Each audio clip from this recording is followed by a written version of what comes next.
So I'm going to say the number one reason is that they simply don't have a backup or disaster recovery system that is capable of meeting that RTO, just period, right? They didn't do, and this is quite possibly, I remember when I, go back 30 years, right? That we knew, everyone knew that our backup system wasn't anywhere near capable of meeting the RTOs that we had discussed, even though we didn't use that term back then.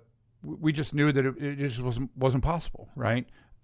But I'd say that's the number one reason, is that people's backup systems, and again, I use the term backup very broadly. Anything that brings the server back to the way it looked, before the disaster is a backup system to me. But that's the number one reason. The other reason that's very closely related to that is that they have no idea, right? They haven't tested, right?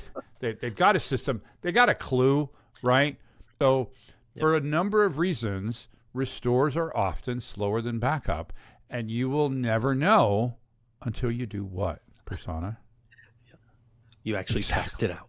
And so, you just do not know how your system is going to perform until you go to do a restore. And one thing similar to that story is you should also do a realistic restore test. Don't just be like, oh, I'm going to just restore a file, or I'm just going to restore a VM. I'm good to go. Yeah. Because that may not be a realistic scenario for when you have to recover a full application suite or your entire environment. So make sure you're doing the right type of testing